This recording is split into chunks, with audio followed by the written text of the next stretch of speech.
They say on quiet nights, when the lake is still and the moon is full, you can hear it. Soft voices, distant harmonies, floating just beneath the surface of Black Hollow Lake. Locals call it the drowned choir. Tourists scoff, until they hear it for themselves. Until someone goes missing. It began with a story. A church, once standing proudly at the center of a remote village, swallowed whole by a flood over 100 years ago. A freak storm, some say. A punishment, others whisper. The townsfolk who lived there were devoted, obsessively so. They believed singing kept evil at bay, and so day and night, voices echoed from the steeple, even as the waters rose. No one left, not even as the flood swallowed the streets. The last thing the neighboring village heard was a choir, singing Latin hymns, then silence. Fast forward to last summer. I had just started filming local legends for my channel. Horror myth was still small then. I was hungry for real stories, real scares, not just myths, but ones that could make people feel something. So when I heard about the lake that sings, I packed my gear and went. It was beautiful, eerie in a way that felt staged. Fog rolled across the water like it was waiting for someone. I camped nearby and set up my audio equipment. I wanted proof, not just for my viewers, but for me. I waited until midnight. The lake was still. I hit record. And then I heard it. Not loud. Not aggressive. Just wrong. A humming, almost like a tune trying to remember itself. Then the voices started. High and soft. Children's voices. Women's. Harmonizing in ways that felt too perfect, too precise. It wasn't random, it was a choir. I should have been thrilled, but instead my spine turned to ice. Something about those voices, they weren't alive. They were beautiful. And dead. The melody wrapped around me like cold water. I found myself walking toward the lake. The water was black, glassy, silent. But the voices grew louder as I stepped in. Only ankle deep. Then knee. Then thigh. I couldn't stop. Not because I couldn't move, but because I didn't want to. I wanted to join them. Then I saw her. Just past the reeds. A woman, standing waist deep. Pale. Hair floating like smoke. Her mouth was open, but no breath escaped, only song. Her eyes were closed, face peaceful like she'd been singing for centuries. I remember thinking, she's part of the choir. She turned her head toward me slowly, and her eyes snapped open, black, empty, endless. She saw me.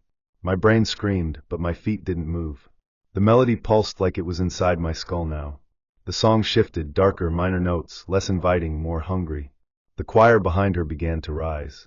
Dozens of faces, all just below the surface. Men, women, children, bodies swaying like they were still in church pews, mouthing silent hymns beneath the water.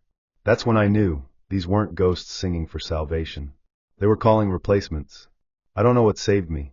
Maybe it was the scream of a fox nearby, or the sudden gust of wind that knocked me backward. Whatever it was, I snapped out of it, stumbled out of the lake, and ran. I played the audio back the next day. Nothing. Silence. Like the choir didn't want to be heard, only felt. I posted my story anyway. Not the audio, just my experience. The comments exploded.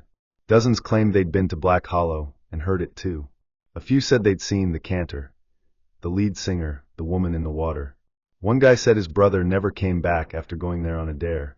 The sheriff claimed it was just myths, but I found police reports of drowned bodies discovered with mouths wide open, as if they were mid-song. Here's the part that still keeps me up at night. 3 nights after I posted the video, I received an envelope in my mailbox. No return address. Inside was a photo, an old sepia-toned picture of a church choir. Smiling faces, robes, hymnals clutched in their hands. But one face stood out. The woman I saw in the lake. Same face. Same eyes. Same smile. The photo was dated 1911, the year the flood happened. How was that possible? I tried to find records, but the village where the church stood was wiped off every map I checked. No mentions in local libraries. No articles. It was like the town never existed. And yet, I still hear the music sometimes. Not just near the lake. In dreams. In static. In silence. The melody sticks in my head and won't leave. And I haven't been the same since. Sometimes, I catch myself humming it without realizing. My reflection in mirrors lags a second too long. And water, any water, I swear I see faces just beneath the surface. Watching. Waiting. They don't stop singing. So here's what I ask you, my subscribers, new and old. Was what I saw real? Is Black Hollow Lake haunted by a drowned choir? Or did I lose myself in a story too deep to escape? And if you ever hear music coming from a place where there should be none, do not follow it. Don't hum along. Don't listen. Because once you do, it never leaves you. Not completely. They're always singing. And sooner or later, they'll want you to join. Every legend starts with a whisper. Subscribe to Horror Myth to hear them all.